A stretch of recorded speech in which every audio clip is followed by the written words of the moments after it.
Okay, for more on this topic, let's talk to Gustavo Ribeiro. He is a journalist and co-founder and editor-in-chief at the Brazilian Report and a good friend of our program. Good to see you again, Gustavo.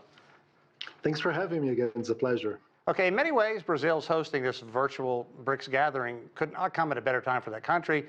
Today, President Lula da Silva made a plea to member nations that Brazil is simply getting punished, hammered by Trump's tariffs, and he wants Brazil to have greater ties and greater trade among BRICS members. Talk about that, and what do you believe the likelihood of that is? No, like you said, Lula had very poignant criticism towards Donald Trump. He said that the U.S. has been a destabilizing force in world trade and that the BRICS have been the name of the defense for multilateralism. And yes, he wants the bloc to act as a unity, especially coming the UN General Assembly that we're going to have very soon.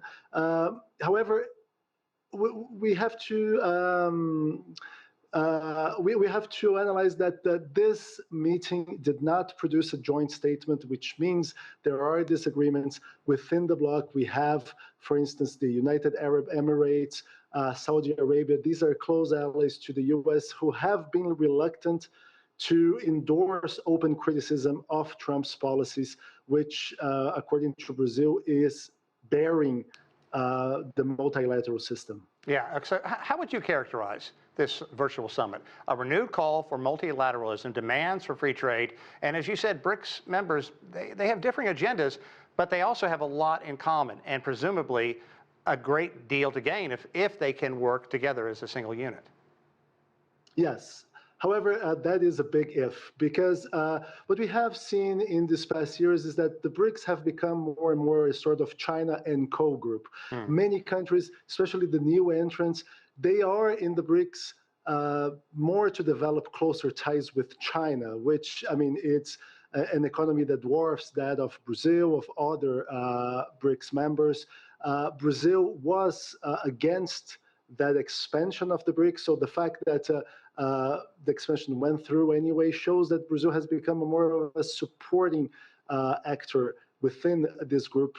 Now, what Brazil hopes is that the BRICS become what Donald Trump has described it as, this very tight-knit alliance, and it wants to use the U.S. trade war against Brazil, but also against India. Right. These two countries have been more punished than any other country, with 50% tariffs on a wide range of exports. Indeed. Gustavo, we have less than a minute now, but I want to talk about the Belt and Road Initiative in South America. Brazil, one nation, lagging behind in terms of development. Could that change? And it seems that Brazil could stand to benefit by this massive new modern port that just was opened in the city of Chancay in Peru. Yes, and Brazil has very recently launched this integration plan to connect its main ports with the main ports of Peru, of Chile, Venezuela, Colombia, and it has relied on a partnership, a recent partnership with China.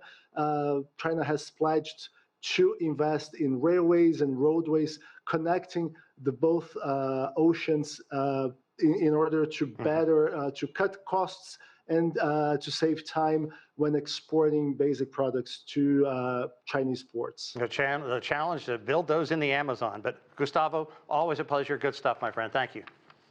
Thanks for having me again.